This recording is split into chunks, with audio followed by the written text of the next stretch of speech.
welcome to another video. I'm Simply G, and today I'm going to be showing off everything that I got for the month of November. A lot. My local comic store has finally started to get some of my back orders in.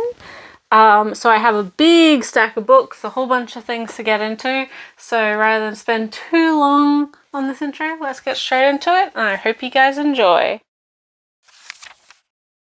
I got manga and a novel for this particular month, so I'll just go straight into that. No merchandise or anything.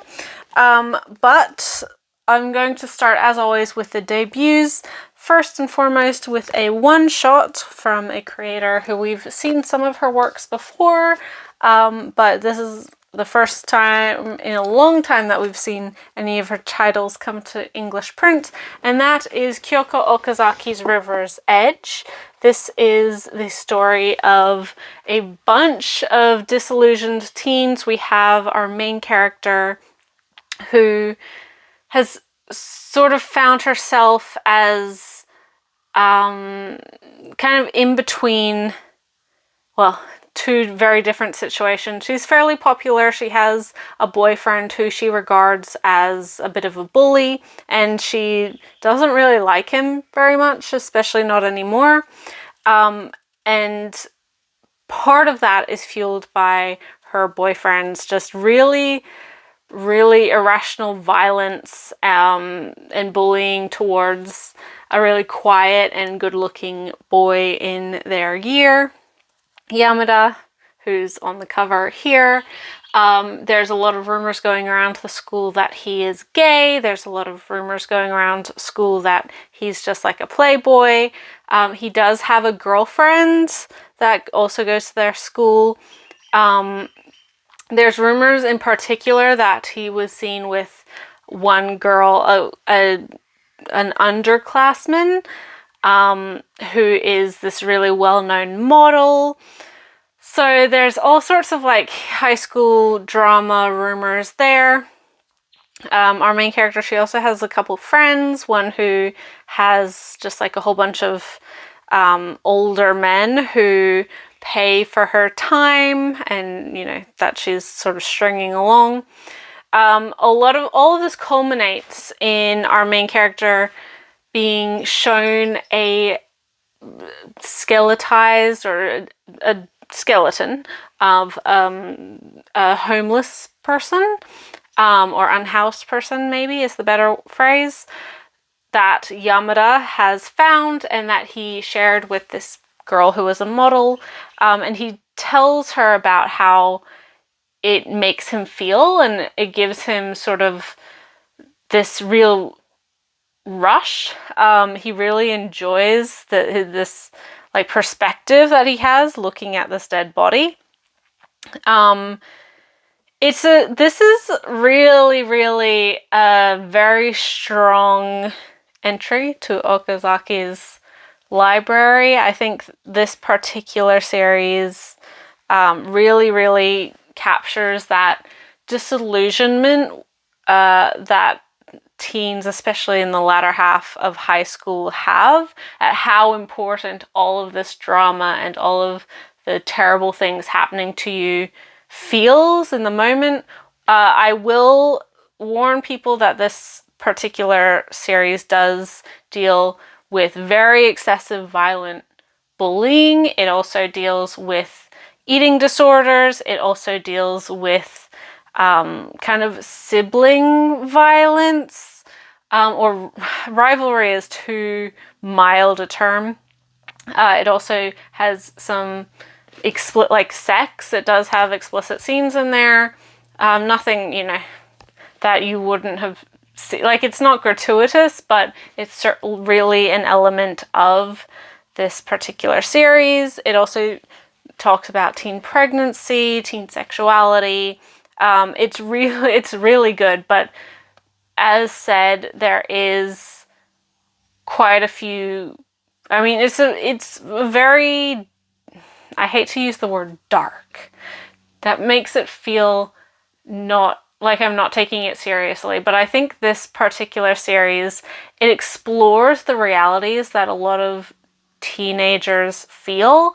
And I do think that high school especially can be some of the worst times for kids, because they are stuck in a situation and they have all of these expectations put on them, and they also feel like the world is like super duper oppressive, which it certainly can be, and they don't have the maturity or the sense or the understanding of like how to deal with that necessarily.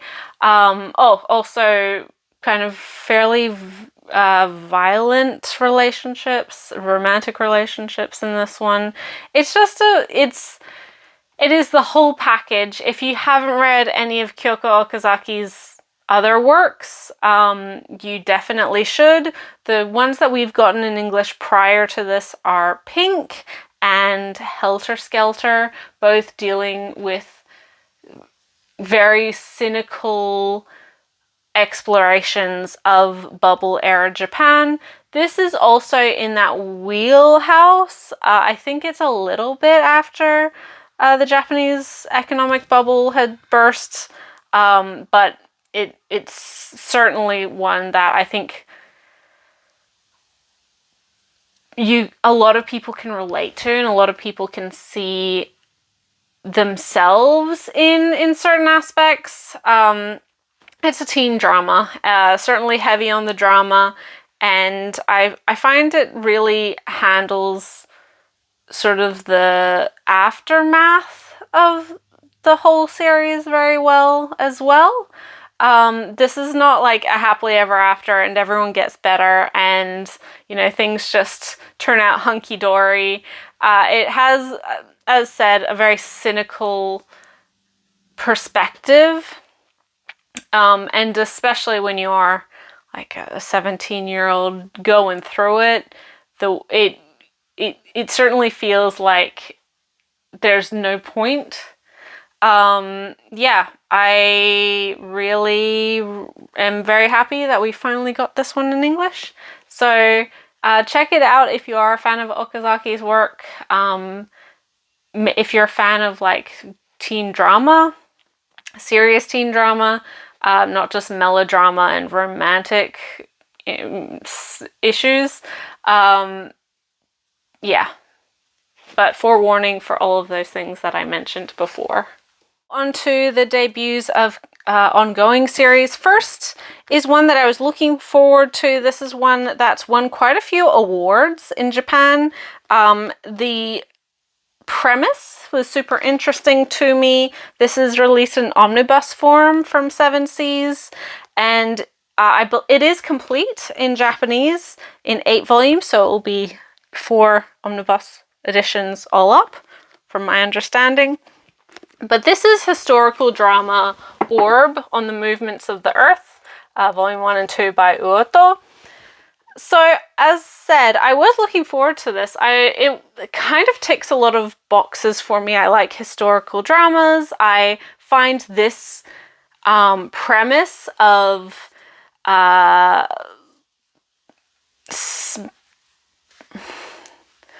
figures throughout history, and specifically European history, who, due to Catholic Christianity, are deemed heathens for believing heliocentric solar, or, you know, model, right? So for those who don't know, like way back in the day, because of the influence of the church, it was believed that the planets and the sun revolved around the earth, right? Humanity was God's creation, and therefore we were the center, like Earth itself is the center of the universe, and everything else orbited around us, us being the earth. This is not actually, like, it was a very strongly held belief for a very long time, but it was not always prior to the widespread, you know, the widespread of Christianity, especially in Europe. And obviously now we know that that is not the case. we have the sun at the center of our solar system, and Earth, along with the other planets, orbits the sun. And it has nothing to do with religion. Maybe it does if that's something you believe, but like it's the scientific fact is that the Earth as a planet revolves around the sun. But during this period where that was not believed to be the case, anyone who went against that, anyone who questioned like God's or the church's teachings of astrology would be initially like confined, very often, depending on the country, confined, tortured, or just outright killed. They were deemed heathens. This particular series is set in what I believe is now modern day Poland, but obviously, you know, this is 500 years ago. And I wasn't expecting this to follow like multiple characters. For some reason, I thought this was like it is a continuous story, but for some reason, I thought we had like a main character and then a longer suspense progress of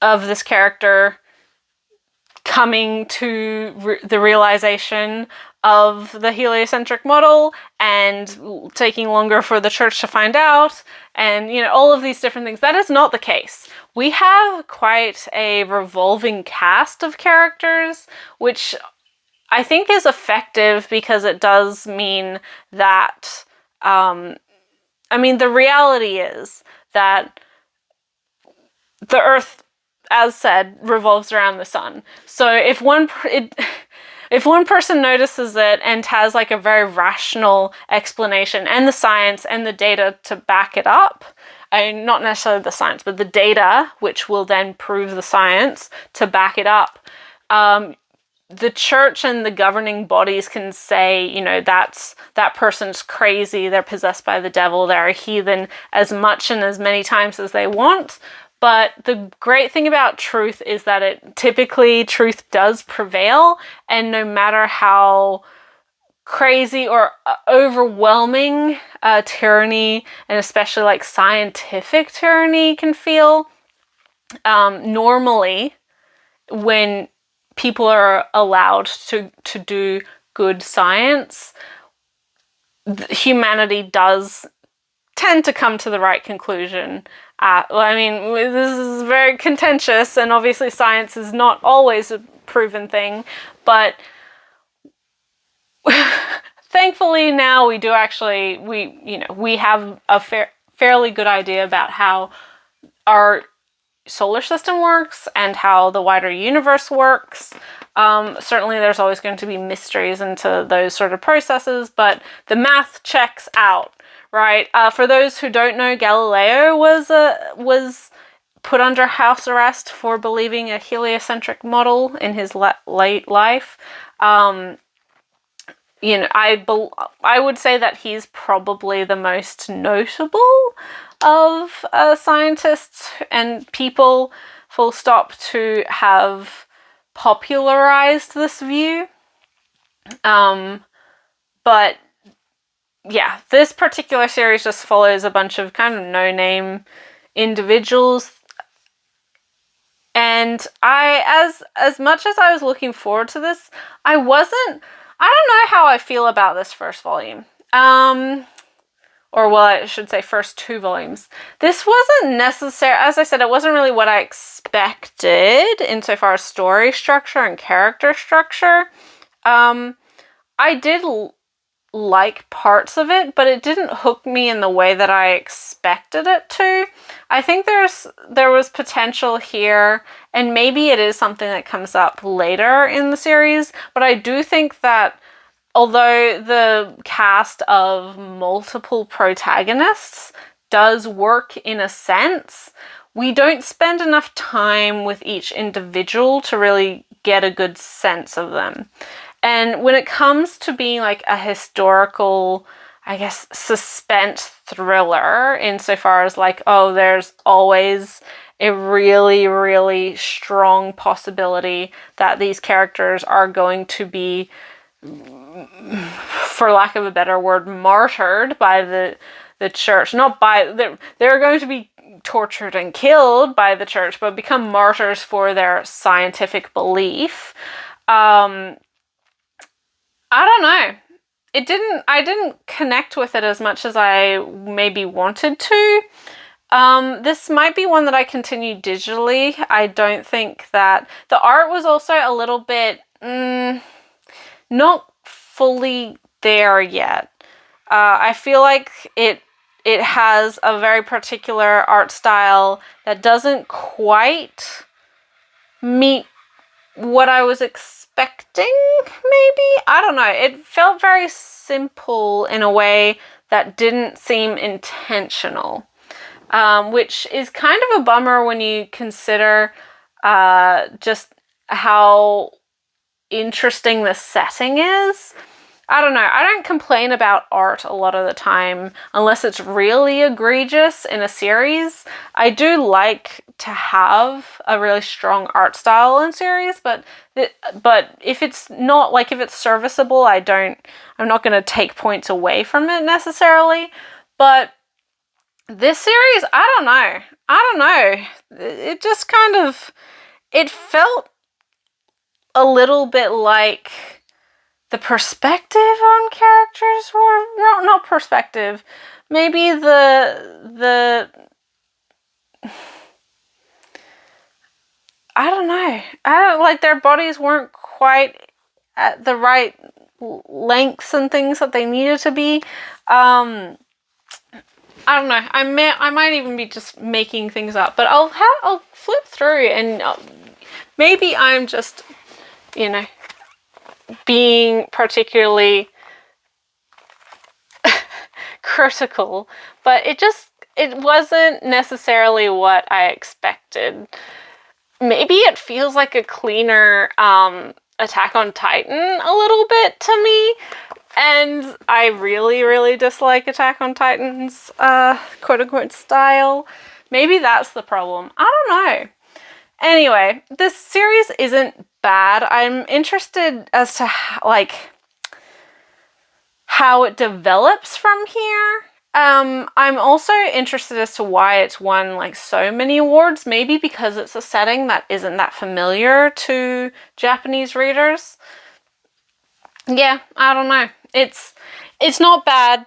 I wouldn't encourage everyone to go out and buy it in the same way that I would other series. But if it sounds like your thing, then maybe check it out. Next, we have another highly anticipated print debut. This has had a digital release in the past. This is from Kodansha, or well, it still has a digital release from Kodansha, but this is their print release. This is a series that has a lot of love online, at least in the circles that I kind of am tangential to. It's also getting an anime fairly soon, so I wanted to check it out. I've heard this series compared to Yona a lot, Yona of the Dawn, which gave me hope. I had wanted to try this anyway, but maybe the Yona comparison made my expectations too high, because I will give the series another couple volumes to really find its feet, but right now I'm not like, I need to read the next volume. And that is Nina the Starry Bride by Rikachi.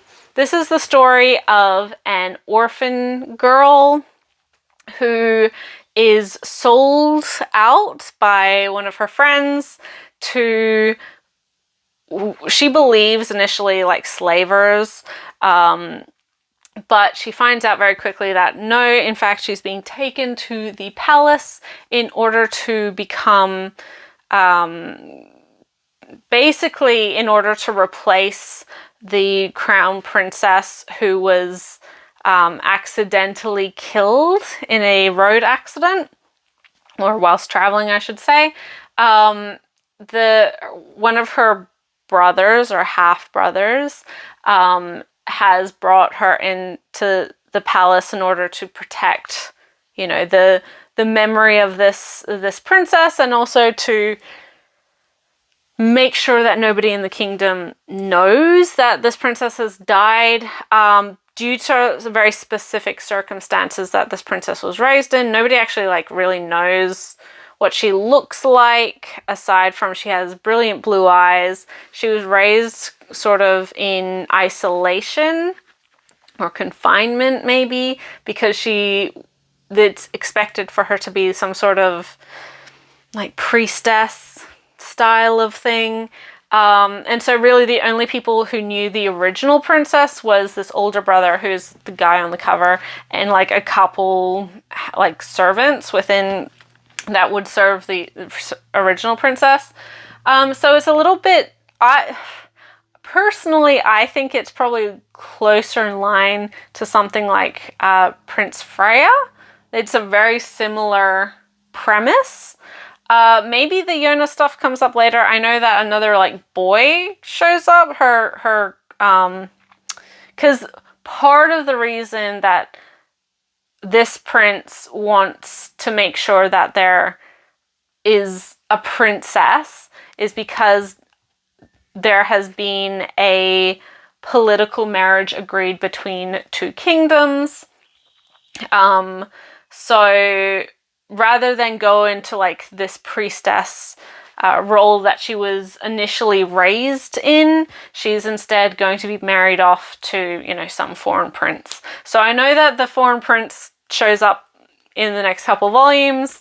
I don't really know how to feel about this one yet. It's not bad. It's not the best thing that I read this month.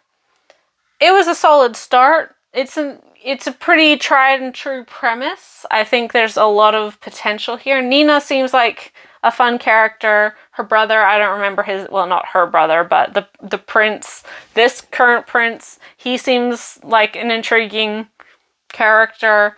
There's obviously a lot of history and backstory there that we've just brushed on. Considering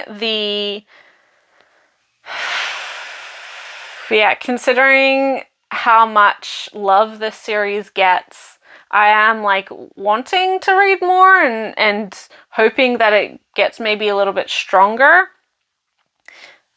In saying this isn't really a criticism, because I do think that I've talked about it before, that Yona has sort of a slower start as well, and especially when the first volumes to establish Yona as a character. So I'm always willing to allow characters to grow in the first couple volumes, but right now this is kind of a tentative yes. I might pick up all of the rest of the series that we have digitally, read it, and if I really am liking it, then I'll commit to reading or to purchasing the physical volumes.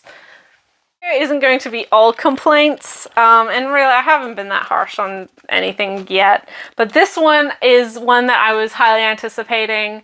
I've been wanting it for ages. It was on my licensing list and made sense for this publisher to pick it up. I was so excited when they did announce it, and man oh man, it's so good. I love it so much. It's really something that it ticks so many boxes for me, and that is of course Witch Hat Atelier Kitchen. This is a spin-off series of Witch Hat Atelier, obviously. This particular version of the story is by Hiromi Sato, but obviously based off of the world and characters of Kamame Shirahama. I don't know if this is completely Sato-san or Sato-sensei's team that is doing this series whole cloth, art and story, or if Shirahama has any input in not story direction necessarily. I'm sure Shirahama does have some say of what happens or how the characters act, but the art, I haven't really looked into it. I don't know if Sato Sensei is maybe a assistant for Shirahama. I don't know. So the artwork in this is just as lovely. Maybe not as, like, maybe the paneling isn't as over the top, in that, I mean, a very positive way, as Witch Hat Atelier, but really the character art and the world, it doesn't feel like this is a spin-off series from a different artist. For those who don't know, this is basically, it's a cooking manga, but with the characters of Witch Hat Atelier, notably Kufri and oh god, what's his name? Rugio, that's what his name is. Jeez, why did that take me so long to figure out? Notably between those two characters, it's very domestic. It's very much in the similar vein of like a fantasy food manga like Delicious in Dungeon or Drifting Dragons, but also in a similar sense, the recipes, all of the kind of fantastical ingredients can be subbed in for real ingredients. A little less so in Delicious in Dungeon, but Drifting Dragons is very similar type of style. It's very domestic in the same way that What Did You Eat Yesterday is. It's also pretty gay in the same way.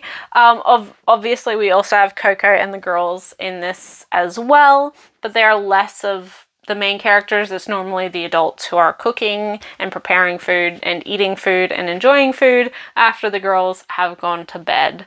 Yeah, I loved this first volume. It was everything that I wanted and more.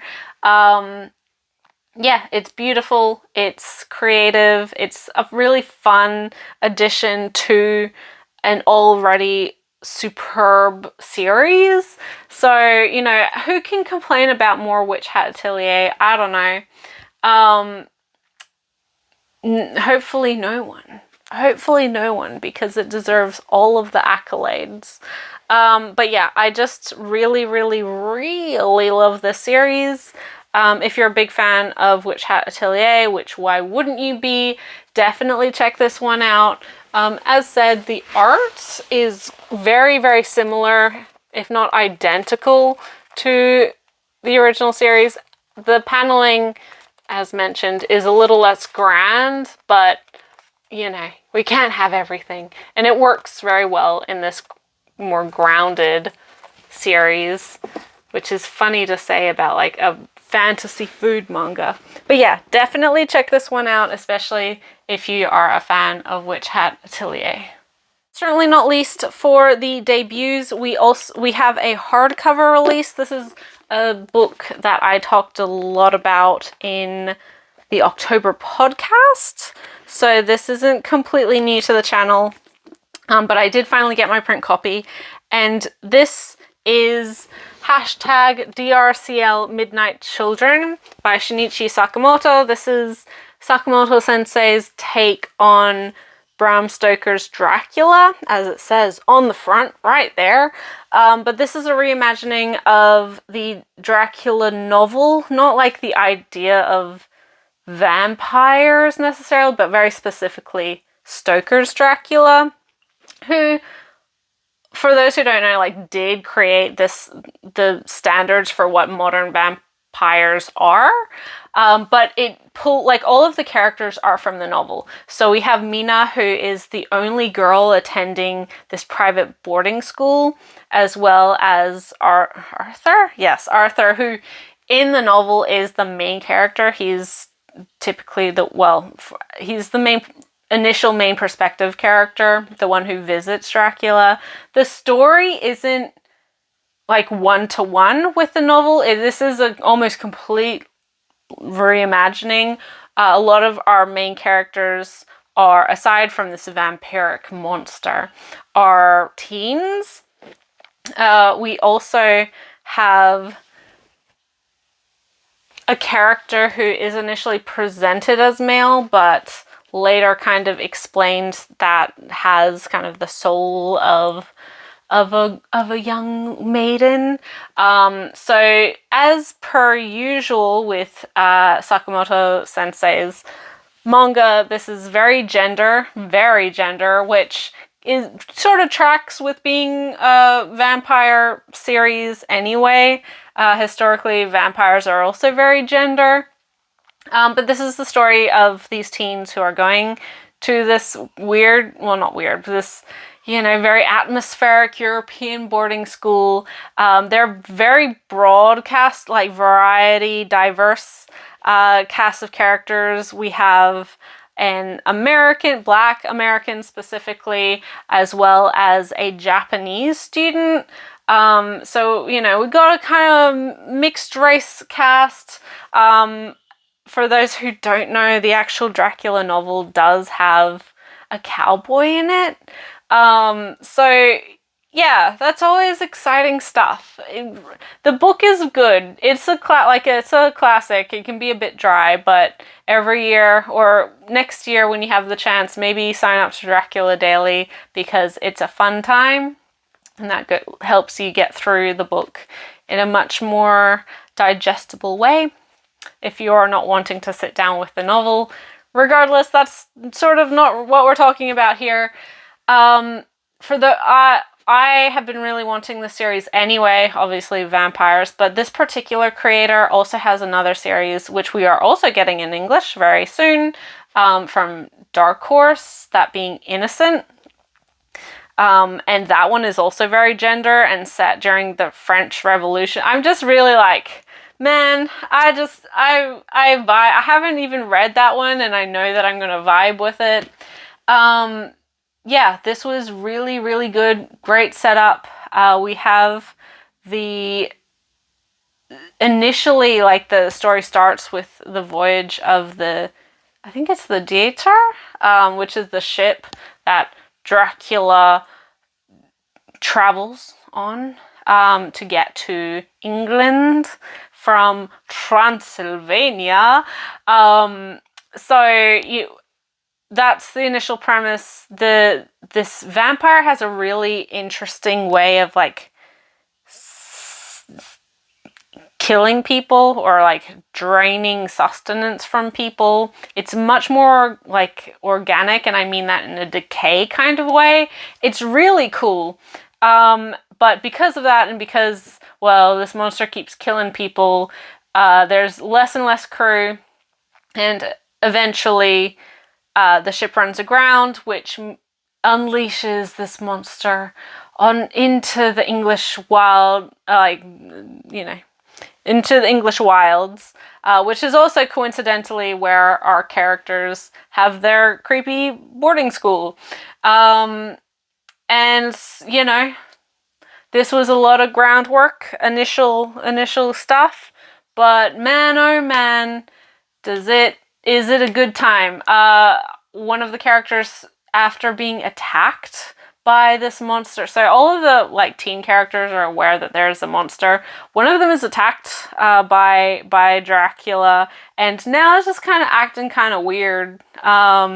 A lot weirder than usual. So that's a bit concerning for the people in their life that care about them. In particular, Arthur, who is kind of the ringleader of this group of boys. But Mina is sort of the character that this teen who's not acting quite right, who really attaches themselves to. It's good. I'm looking forward to reading more. If you like just creepy Dracula vibes, man, you're not going to go wrong with this one. Check it out. We have some finales. The first being a series. This book came out ages and ages ago. This is one that got held up at my local comic shop for too long. And which was, yeah, definitely not my favorite thing, because I really wanted to read the end of the series. I adore this series. Talking about historical drama. This is Requiem of the Rose King, volume 17 by Aya Kano. I know there's sort of short story volumes as well, but this is the end of the main series. For those who don't know, this is a reimagining of Shakespeare's, well, a couple of Shakespeare's plays, namely Richard III and Henry VI, both of who were real-life royalty, English royalty in particular. And Richard III, who, for those who don't know, is considered a real tyrant in history. He is the main character of this particular series. But in actual history, he was not very well regarded. He's certainly been sympathized with over history, especially thanks to Shakespeare's particular play. But this is the dude who probably definitely murdered his young nephews in order to take over the throne. You know, not necessarily the nicest guy, but man, oh man, is he a complicated character, and man, oh man, do I freaking love this series. This is also another series that is very gender. Our Richard is male, like identifies as male, but it's very highly implied that he is probably intersex. And so that really has an impact on how people perceive him, specifically his mother. So there's some elements of that, and also his relationships with Henry VI, who's a very interesting character as well, and then Anne, who is sort of, well, I'm not going to spoil anything, but there's stuff going on. There's a lot of, I'm very brushing over the surface. It's super duper good. I love this series. If you like fun, and obviously Shakespeare's plays are already reimaginings and fictionification. Oh my god, what is that? It's the fictionalized versions of history. Like, this is not really what is reality. But I just really find this particular series does it very, very well. This isn't historical fact, you know, it's not a textbook. Obviously, the War of the Roses is historical fact. But, you know, we have no real way of knowing. I mean, this is not accurate. I can't say, we have no real way to know if this is close to the truth. It's definitely not even, it's nowhere close to the truth. I'm not even going to entertain that this is even close to the realities of what these actual human beings were like. That's the joys of fiction, right? But it's a really fun interpretation of this period of time, of these particular people and characters of people. Yeah, I only expect it to end in tragedy. I haven't read this. I'm actually a couple volumes behind because I didn't want to read all of it and then have to wait and not have this volume because I knew it was held up anyway. I had held off on those, so I was like, no, I'll stay strong. Just stay strong. And so now I can finally read it. I haven't yet, but yeah, oh my gosh. I hope we do see the sequels or side stories or whatever they are in some capacity, but I'm not holding out hope necessarily because Viz isn't great about doing that stuff. Although with the Kimi ni Toroke spin-off sequel being licensed now, and obviously they did do it in a smaller capacity with High School Debut, which is a very old series now. I do think there's potential there, so I'm not gonna say they're absolutely never gonna do it, but I'm not expecting them to. But yeah, check this one out, especially if you like those Halloween creepy vibes. Next is sort of a finale, sort of not.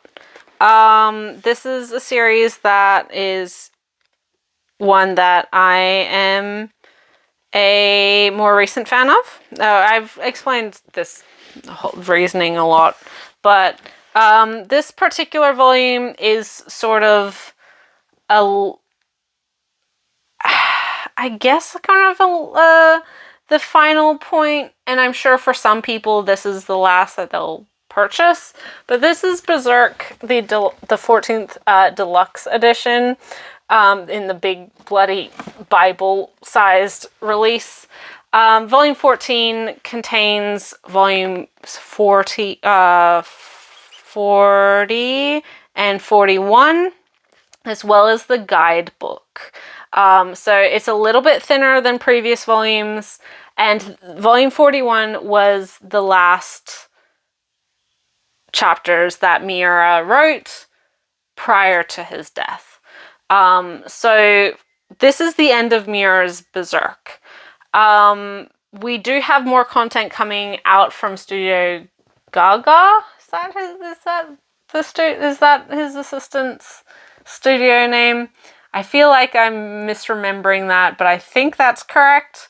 Obviously headed by his best friend, who has taken over the series in order to assist and complete the story of Berserk. And from my understanding, and from, like, I haven't read this particular volume, I just got it yesterday, but having read like the rest of the series up until this point, it does feel like we're heading into the final act. There's not a huge amount of more story to go necessarily. So I think that for a lot of fans, and from my understanding, this does kind of have, it's an open ending, but it is sort of a nice point to end on for the characters.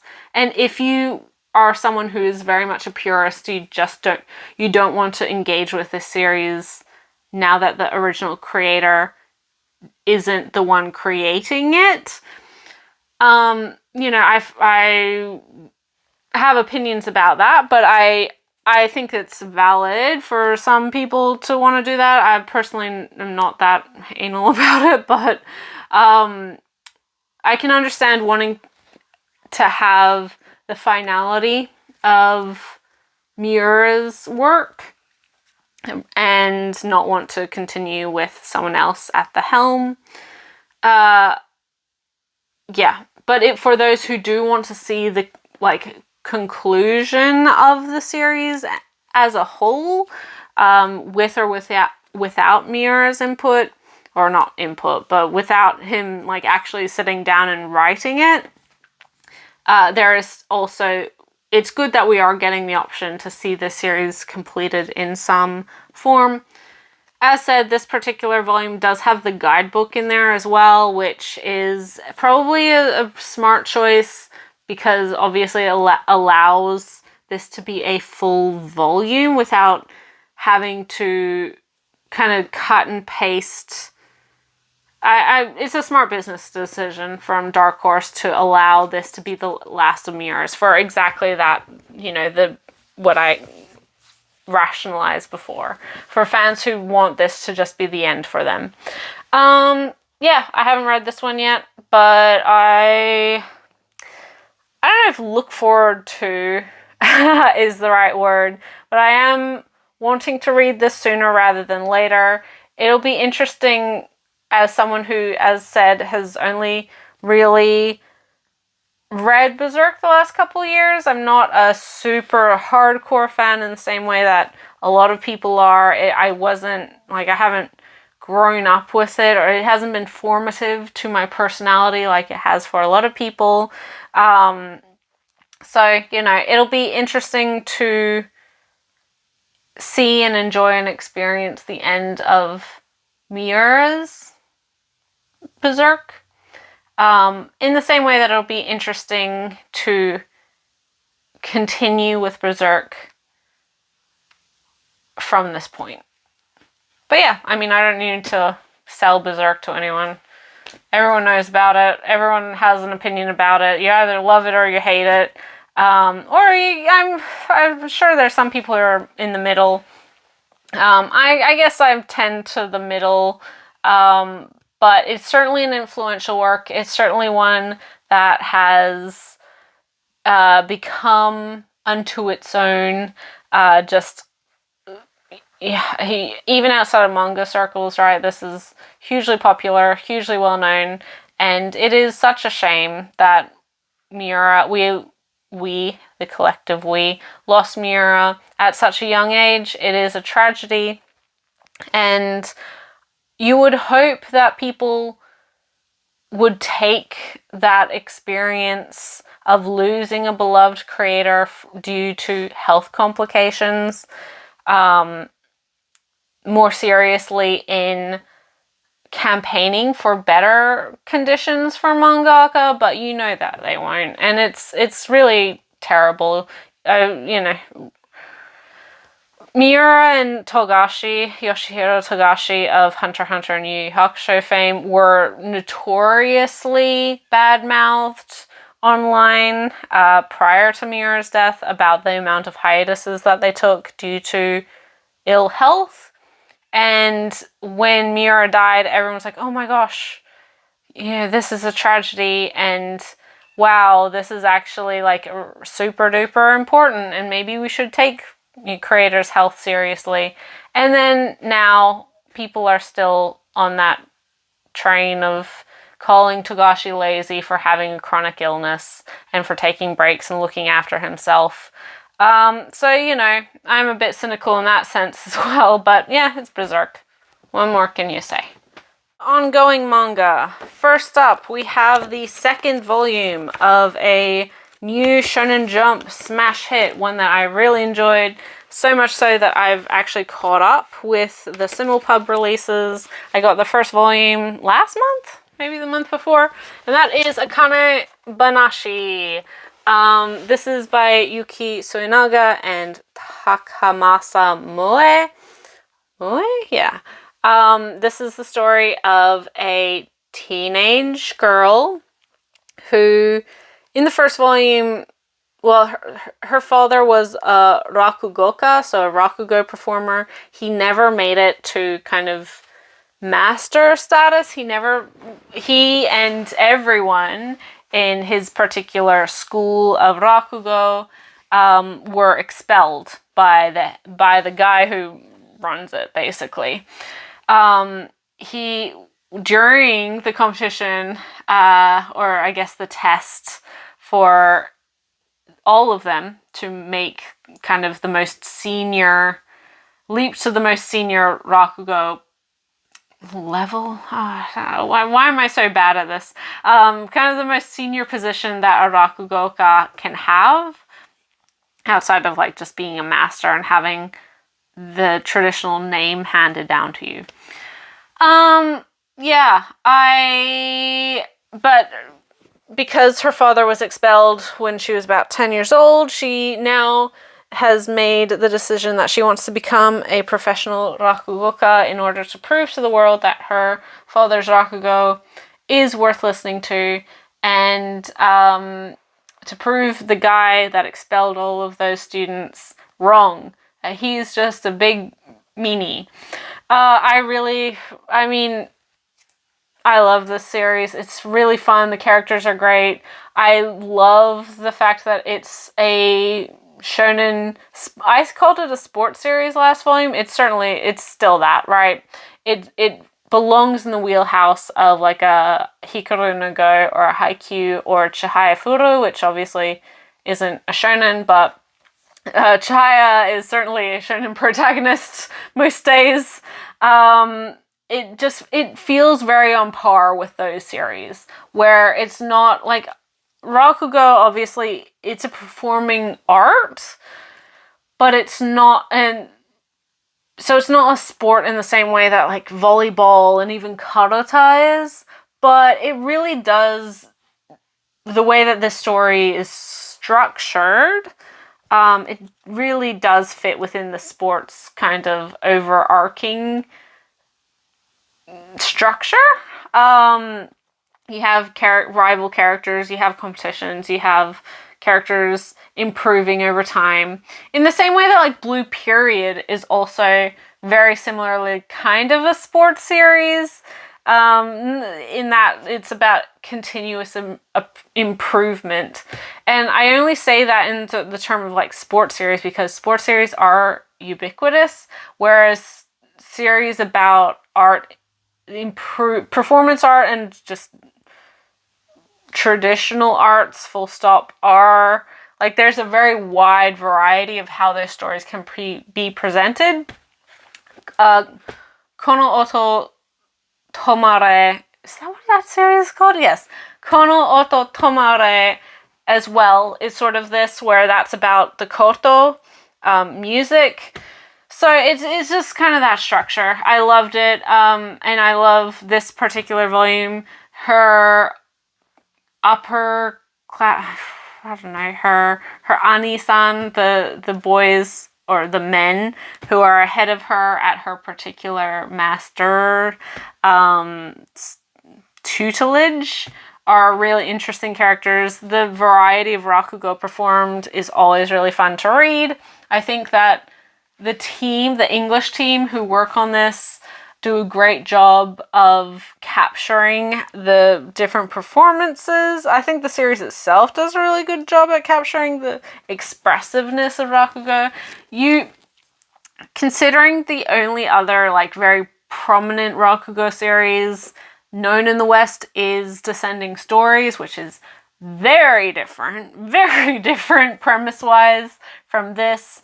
I hope that this particular series, which is doing super well, is super duper popular, reinvigorates interest in rakugo in the same way that Hikaru no Go reinvigorated Go for young people, because it's important to have access to these traditional arts and to enjoy these traditional arts. They survive for hundreds of years, and just because we have more convenient methods of entertainment, it doesn't mean that we should ignore what is very fundamentally part of culture and part of human connection.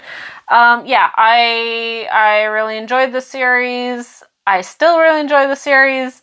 I probably won't get any more volumes in print like super duper quickly, just because this is a Shonen Jump title. I'm not expecting it to go out of print anytime soon. I'm not expecting, I know that people still think like, oh, if you don't get a book immediately as it comes out, then you're not going to get it. It's there, echoes of COVID and disruptions, but I'm not that worried. I'll just continue reading it on the Shonen Jump app, and I'll probably pick up just a bundle of volumes every so often when I find them secondhand or in a sale or something.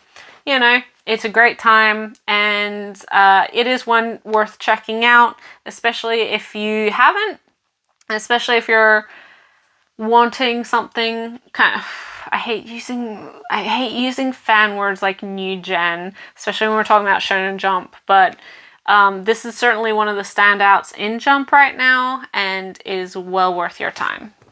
Skip and Loafer, this is volume 8 by Misaki Takamatsu. Oh my gosh, this was really good. I really liked how this series handled the relationship in particular for these two. There's an emotional maturity an emotional acknowledgement of immaturity maybe in this particular volume, and I really loved that, and I really liked the progression. That probably isn't going to make a lot of people happy with it, but I honestly really, really adored how this one panned out. I think it's very true to life in ways that manga isn't necessarily all the time, right? So yeah, I found this one to be so good. I think these characters are great. This series is always being about the friendship of the characters, and I'm glad that it will kind of continue that way, because I think it's notable that we have a series that focuses on friendship, and most importantly, like male-female friendship. I don't know. It's really good. This is a fantastic series. It does good things all the time, and I'm looking forward to volume 9. I'm really looking forward to it.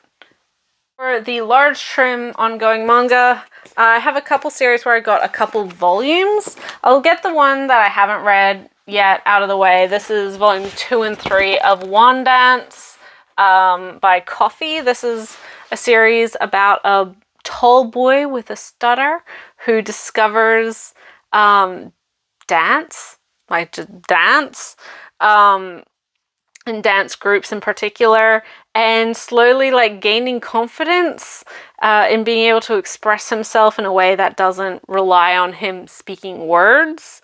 This is a pretty popular series. The first volume was pretty strong. I am looking forward to continuing on. I liked the like actual way that the art depicted dance. There's also a lot of reference to real life songs, so you get a sense of the characters moving in the world that they exist in. Yeah, it's a good time. I haven't read these 2 volumes yet because I've had other stuff to do. But yeah, I don't know where I'll fall on this particular series quite yet, but I mean, I have 2 more volumes to make the decision. That's typically what I do, 3 volume rule. So, you know, I am looking forward to it, and I'll maybe give an update. This series, I have 2 volumes for as well, and oh my god, oh, I love this series so much. I had actually the 3rd volume and then these 2 volumes to catch up on that I hadn't read, but when I got these, I was like, okay, now I need to read all of them, and oh my gosh. This is Yakuza Fiancé Reis wa Taningai by Asuka Konishi. Oh my god. Oh my god, the most toxic of relationships, but it's so good. This is, for those who don't know, I guess a psychological suspense romance? Oh, good catch, G. I could see that happening.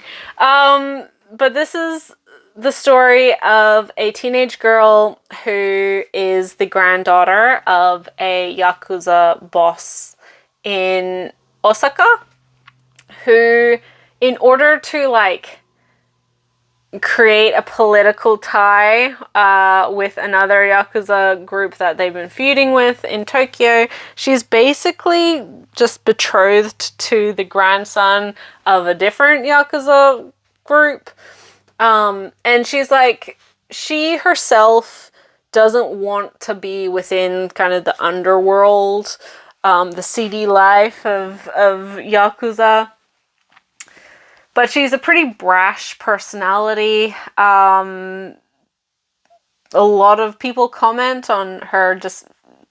She's very, like, she's certainly physically mature, and a lot of people, yeah, kind of make assumptions about her on that. She also has a pretty sharp attitude, which she doesn't come up all the time, but she is very fiery, just personality-wise. But she is kind of dead set on this idea that she's never going to be Yakuza. She's not. She just wants to get out of, you know, the family, quote unquote. So she's actually kind of willing to meet with this dude because she kind of thinks that he's sort of the same. Like, he's just, you know, he's the grandson of some guy, and that doesn't mean like he's definitely going to be a criminal. And initially, she does think that he's a kind of similar, you know, just a teenage boy, just who's just kind of been thrown in this situation. But actually, after a while, she kind of finds him a little bit... She can tell that something is off, but she also kind of is bored by him a little bit. Like, she doesn't find him interesting at all, which is very telling for her, but she doesn't quite know that yet. But very quickly, in the same way, he gets very, very disinterested in her. Because we learn that no, all of that was a facade. He is very much just basically a sociopath. He is all in, very short temper, prone to violence. Has tons of women that he has that on speed dial basically to be able to sleep with. He's involved in all sorts of shady dealings and basically cosplays a normal student at school. And he was really hoping for a spoiled princess to show up as his fiance because he likes being told off and being spurned, pretty much. And so when the mask falls, she recognizes, like, oh, this is a really dangerous dude. Like, he is actually, like, legitimately could kill me and have zero remorse. That's really scary. But she also, like, and he tells her pretty much, like, oh, the only thing you're used, like, only good thing you'd be used for is to sell your body, right? And so so that pisses her off. So in order to, like, prove her point and to get the better of him, she sells one of her kidneys and gets the money and is like, look, I sold my body and look at all this money I got, which just, like, clued him in on her just kind of psychotic behavior as well. This is the most toxic relationship, but it's so good. They are very much more alike than I think either would like to admit. And oh my god. He is now head over heels in love with her, would do anything for her, would do anything to protect her. She is like, you are a dangerous criminal, but also she's, like, kind of used to him now and knows how to deal with that as well. So although she's made this plot up with that, she's gonna make him fall in love with her over the next year and then leave him heartbroken, right? Like, that's how she is going to enact her revenge. Now she's like gotten used to him, right? So now they're, like, a lot closer than they maybe would be, well, that they should ever be in real life. Do not get yourself in these sort of situations. If somehow, I don't know how you would get yourself in that sort of situation, but abusive relationships and violent, scary partners are very much a real thing. They don't have to be attached to the Yakuza. They can just be very controlling and scary and violent. And it is, you need to look after yourself. This is fiction. It's okay to enjoy the dynamic in fiction. It doesn't make you a bad person. It doesn't make you, like, because I love this series. I don't condone the relationship, but oh my god, if there are two people made for each other, it is these two weirdos. Very much freak for freak, the series. And oh my god, these volumes are so good. I can see why this series is so popular in Japan. It's won a bunch of awards as well. And I cannot wait for volume 6. Oh my god, I need it now. Yeah, this is a great series. Check it out if it sounds like your thing. If you enjoy toxic relationships, if you like kind of dark romances, if you like, I don't know, stories about Yakuza, even if you're someone who's, like, doesn't like stories that glorify the Yakuza, this is still really good. You still try it. And I just really like, especially our main character, the female character, she's great.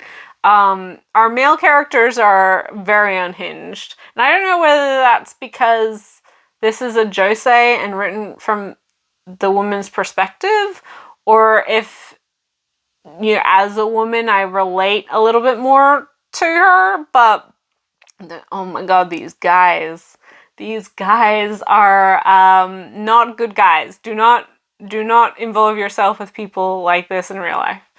I shouldn't have to say that, but yeah, regardless of that and the real life stuff, because fiction is not real life, check if it sounds like your thing, check this one out. It is so good. I love it to bits. And oh Oh, so good. Next, we have volume 9 of Shinichi Fukuda's My Dress Up Darling, the cosplay rom-com that is just, oh, it's so good, it's so sweet. A very different kind of romance from the previous series.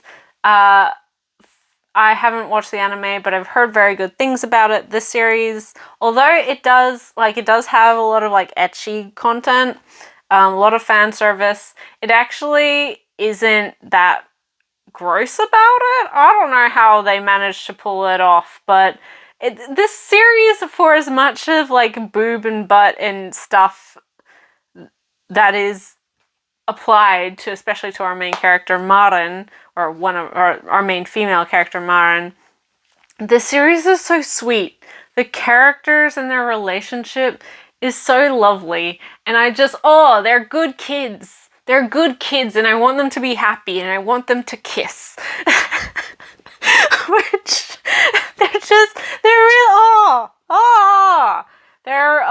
it's very fun cosplay series. It gets in the weeds a bit about the cosplay, and for people who do cosplay, I think that's a fun aspect of it as well. It explores sort of everything from sewing techniques to wig styling to makeup to whatever else.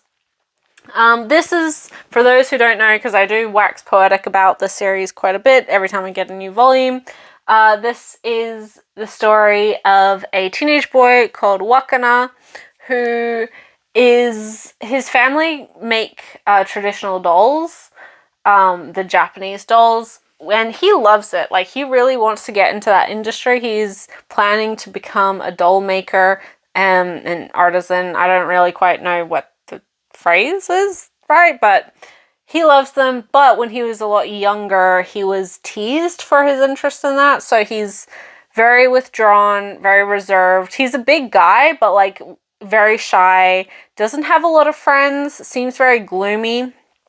But one day, and he kind of is quite jealous about the popular kids in class and how easy they make friends, or how much easier their life seems, maybe.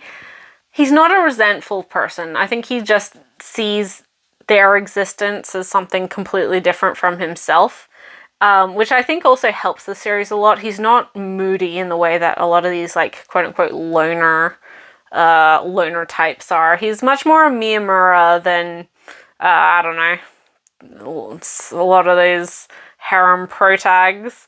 Anyway, one day the sewing machine at home breaks, and so he decides to use the sewing machine in the home ec room. But lo and behold, the most popular girl in his class, Marin, who is this character on the front, has also come to the home ec class, and she is trying to make a cosplay costume. And they basically bond over cosplay because she really appreciates and is excited about his ability to sew. She doesn't make fun of him. And he kind of gets really interested in the idea of cosplay and creating things for other people as well. And they just become really good friends. And also, I want them to kiss. There's certainly a romance bubbling here. Marin oh my gosh, she caught feelings for this boy so fast. And you can understand why, because he is a sweetheart. And he absolutely has feelings, but isn't confident enough to, like, do anything about it, but he's getting there, and that's all we can ask. That's all we can ask. And as I said, this series does have, like, quite a bit of fan service, but it doesn't feel creepy. It doesn't feel like I need to wash my hands after reading it. There's just something, I don't know if it's just me being biased, but it feels a lot less gratuitous than other ecchi series. It kind of falls maybe in the same vein of, like, Sweat and Soap, where there's a lot of sex and kind of fan service stuff in there, and our main character has very big boob in that series, but it doesn't feel like gross. and you know, again, people argue about, I don't want to get into puritanical arguments about manga in a video where I'm talking to myself, but yeah, I don't have a problem with it, and I'm pretty sensitive to like creepy fan service, so check it out if you haven't. Check out the anime if you haven't, and yeah, this volume was fantastic. We have volume 12 of Land of the Lustrous by Haruko Ichikawa. This one was released a little while ago, another one that's kind of a backlog from my local comic shop. Haven't read this one yet, but mainly because I wanted to reread 11 before I got into this one. This is a very dense series. It's also very emotionally heavy, especially like now. Not initially. I wouldn't say like initially it seemed as tragic as it is now, but oh my god, the characters are going through it. I am always super intrigued into how this series continues to be so masterful at what it does, and I highly recommend it for anyone who's looking for kind of a post-apocalyptic / sci-fi drama. Suspense drama, maybe is the right word. Psychological drama. It's a little bit hard to pin down in more generic genre terms, but it is fantastic and well worth your time if you have not tried it yet. We have a series that I've already discussed in this video, but this is the most recent volume, volume 11 of Witch Hat Atelier by Kamome Shirahama.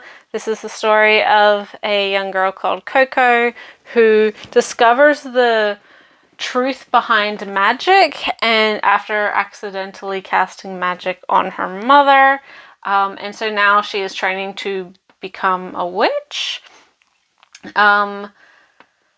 in order to better understand magic, and just because, you know, who wouldn't want to learn magic? But all is not as it seems. There is a very strong divide within the magic society, wherein witches currently only practice magic that affects, well, anything except for the human body. Nobody is allowed to do medicinal magic or anything that affects the human body, changes the human body, namely because there was a very large war that was kind of grounded in that, and so now that the kind of like witches of society, the pointed caps, where they all have pointy hats, are seen as, you know, the magical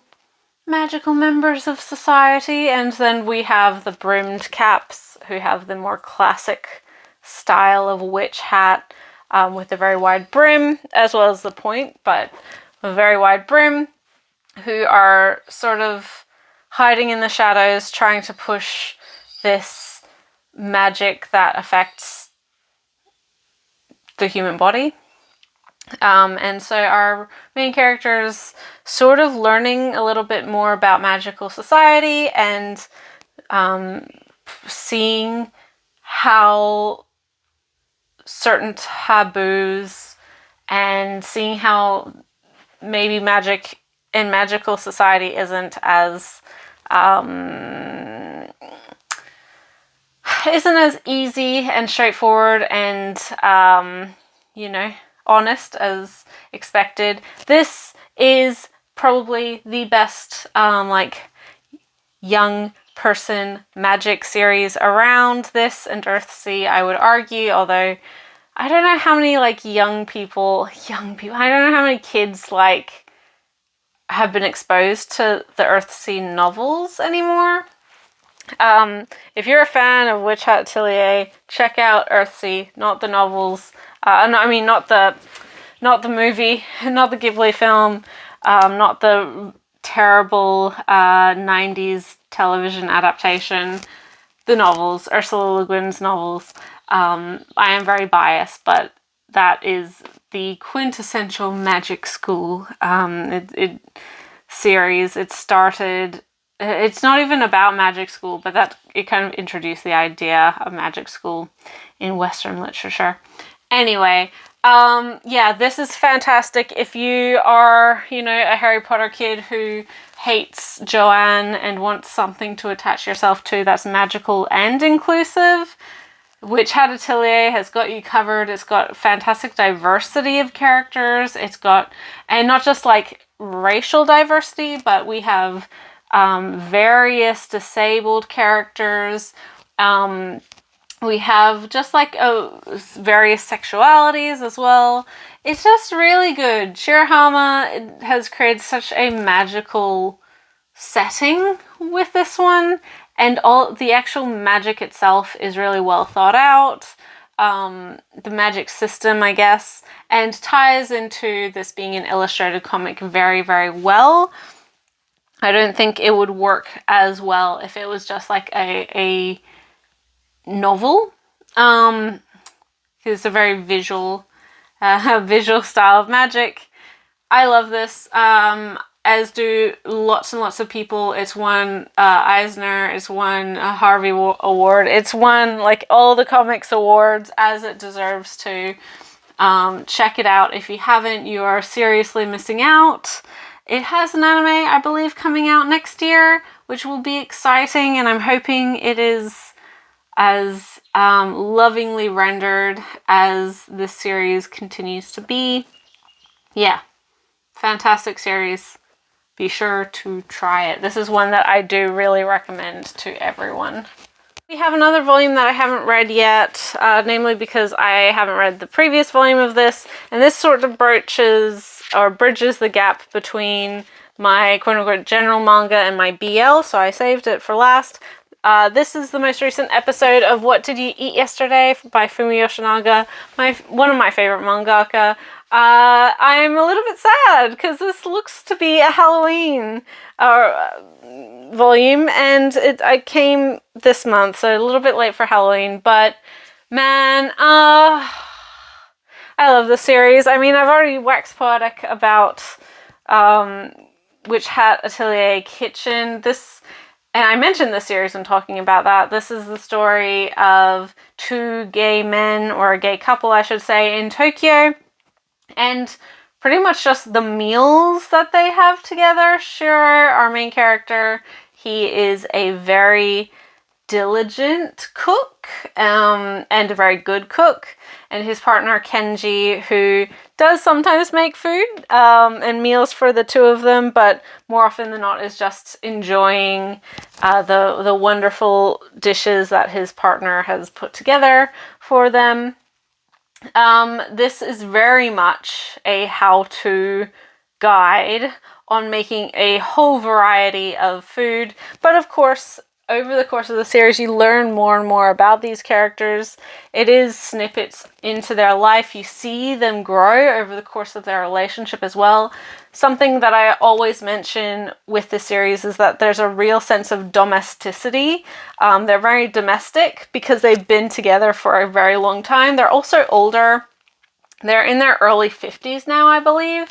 And when the series starts, they were sort of in their early 40s. So we've seen them together, like late 30s, early 40s. We've seen them together or they've been together, I should say, for over 15 years, which is something you don't see a lot. Established couples and the ongoing relationship of a couple. Normally it's like, and they got together and happily ever after. So you do really see kind of the ups and downs of, people who have been in a relationship for a long time. You see, now that they're older, concerns about health and family, and obviously they don't have any kids, but concerns about their parents, getting older, and not necessarily being able to be there to look after them, and that kind of that perspective of like when they get older, they won't have any kids to look after them. It's done really, really well. The growth of Shiro's social circles, specifically within the gay community, is slowly happening as well. But they have a whole bunch of like friends and co-workers as well that are introduced over the course of the series. It's super duper lovely, just warm and cozy, and a really, really good resource if you're wanting very detailed step-by-step instructions for a variety of dishes. And yeah, it's from Yoshinaga. You know, she'll have you giggling, she'll have you crying. Yeah, just you know, more of the wonderfulness that is this series. BL. First we'll start with I guess we'll start with this one. It's a single sequel to... Well, no, I think this is a single volume, but it does have a single chapter regarding to Only the Flower Knows. This is At the Flower Capital, Hana no Miyako de by Rihito Takurai, of... What has Takurai done? 10 Count is kind of her most well-known series, as well as Only the Flower Knows, but obviously she's also done Granulaires, and which is a non-BL work, and 7 Days she did the art on that one. This is a collection. I think that I read this many years ago. This is a new release from English release from June. I believe this had a digital release like 10 years ago from one of those weird digital publishers. So I have read this. I can't tell you anything that I remember about it. I'll have to reread it, but I do know that it does have... the reason I say that is because I don't know if this is a short story collection. I don't know if it follows just like a single couple, but I do know that it has a bonus chapter from Only the Flower Knows. So, you know, if you're a fan of Takurai, then maybe check it out. Personally, I don't like 10 Count really at all. But I do like Only the Flower Knows, and I've enjoyed some of her other stuff. She is a very talented artist. So, you know, your mileage may vary. Obviously, again, this is a June release, so some people may or may not have very strong opinions on that. You know, they are not necessarily the best, or the publisher with the best reputation for very good reason. So again, I don't begrudge people who don't want to support them, but I've said on the channel before, and I say it every time I do get a Tokyo Pop release or a June release, that I do want to support legal releases, even if they're not coming from a company that I necessarily condone the actions of. That sounds like really like wishy-washy, but honestly, I just want the book, and I prefer to get it and have it, and rather than just not... I don't know. I don't want to read scans. I would rather like have a legal way to support a Japanese artist. Obviously, some of these publishers are not very good at doing that, but at least like when it's a printed book form, I've given them my $10 and they can never take this book away from me unless I sell it. But like, it is mine and I have a copy, and if I am wanting to reread it, I won't have to hunt down like crappy scans off of a terrible you know, malware ridden scan site. I would just, you know, it's just easier. It's just easier, and it makes me feel a little bit more in the right. But yeah, that has nothing to do with like what the story is about, but that's kind of my reasoning and justification for purchasing things from this publisher. Yeah, and when this was announced, I was once again, you know, aggravated because I don't like buying June releases, but they do have a lot of artists in particular that I do like, and there's no other options except for illegal ones, and I just don't want to do illegal ones. personally, when there is a legal option in my language. That's just me. You don't have to agree with it, but that's just my rationale. Yeah, I mean, this might be great, and I know it's very popular. Takura has always been very popular. So, you know, might get it, might not. Whatever suits you. As to the, like, whether you should or shouldn't get it, I can't really remember. That doesn't help at all, but, you know, it's out there for anyone who is wanting it. Next is a finale, the final volume of a 2-volume series by a creator that I have enjoyed previous works from. This was a kind of a surprise from this publisher when they announced it, but I was very happy when they did. This is Anti-Romance or Anti-Romance by Shoko Hidaka, Volume 2. This is the story of 2 childhood friends who one has been in love with the other pretty much ever since they've known each other. They've been friends all through, I believe they met in primary school. I might be misremembering, but they've certainly been friends since high school. They're now working adults, or not working adults, as the case may be. And they kind of just have always lived together, always been in each other's lives. But when things kind of come to a bubble and boil over, and feelings are announced and admitted, then, you know, one of the characters really has to kind of confront, well, both of them have to confront their relationship and make a decision on what they want to be and what they actually are. It's good. I'm a big sucker for childhood friend romances. As I said, I like Shoko Hidaka's work. I've read quite a few of her titles now. And I don't want to say it's a slow burn because it's literally just 2 volumes, and a lot of her other stuff is actually like really slow burn. This is probably the fastest of her slow burns. But I do think it captures the nuance of like the complicated side of jumping into a relationship with a long-term friend, or I guess acknowledging feelings, non-platonic feelings for a long-term friend. It's done really well, and this is a really nice release from Seven Seas. It's got a whole bunch of color illustrations at the back. Definitely worth checking out if that sounds like your thing. Have the direct sequel of another BL series. This is Old Fashioned Cupcake with Cappuccino by Sagan Sagan.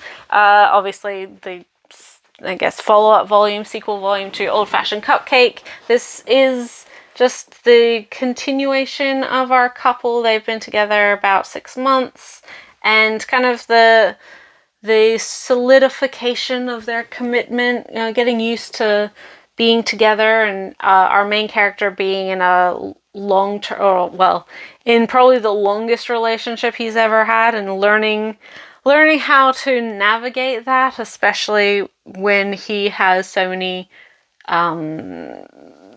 self-doubts and has felt like somewhat valid concerns about their relationship and society's perception of them as gay men. It's done really well. They're a very sweet couple. I do know that this is not like the end of this series as it is. There is a sequel to this currently ongoing. So if you're like, oh, that was nice, but I want more, well, there is more, at least in Japan. I would expect that we will be seeing it in English at some point. Yeah, I wouldn't expect Sublime to not follow up with the second sequel or the third book in the series. It's just very sweet. It has a age gap, so our main character is just brushing 40. I think he's 39. And then his boyfriend is 29, so there's 10 years age difference. They are both adults. And it is like it's a fairly large gap, but it's not like anything too unreasonable. They're co-workers, they've been in the same industry, or at least working together for a couple years. So you know, it's just, you know, it's a sweet first love for our main character, who's never really had a first love and ended up quite cynical at a fairly early age, in his late 30s. So, and I guess getting new perspective on life since having fallen in love. It's sweet. It's really good. Yeah, so check it out if that sounds like your thing as well. It's just a good time. Certainly not least for manga, we actually have a Kuma title. This is another series, the second volume of Happy of the End, Volume 2 by Ogaretsu Tanaka. This is, oh, so good. It's so good. It is a Tanaka series, so a little bit darker. The characters are a little bit rougher around the edges. They have a lot more issues. This is not a sweet, I mean, it kind of is a sweet relationship between our main characters, but it's not like a sweet high school relationship. These two have done some bad things. They've done some bad things, like seriously bad things to other people. They're very afraid as well of, well, one of our characters especially is very afraid of his past. And catching up, that past catching up to him, which kind of does culminate a little bit in this volume, which will be interesting to see, because man, oh man, we are left on a cliffhanger. This is one for people who are fans of things like Twittering Birds Never Fly. Explicit, not as explicit as Twittering Birds maybe, but if you're a fan of Tanaka, you kind of know what you're getting into. She's not one for sappy and saccharine. There's normally a bit of drama, a bit of high stakes, twisted characters. It's very, very good, and I really look forward to whenever we have a new volume of this. Beautiful release as well from Kuma that's got a dust jacket, very heavy paper, just really beautiful print quality, which is nice. It's not something we necessarily get a lot of, especially in the BL space, but it is much appreciated. I got this month is a novel. I can't speak much to the actual novel itself because I haven't read it. Wow, that's who saw that coming? I only got it maybe a week ago, and I'm reading a different book right now, so I wanted to wait. But this one is one that I was really looking forward to. I don't buy that many, like, I certainly buy novels, and I certainly buy light novels, but this one isn't attached, like, it's not a light novel. It is from Yen On, or Yen Press's novel label. But this is from a creator that I have loved previous works from.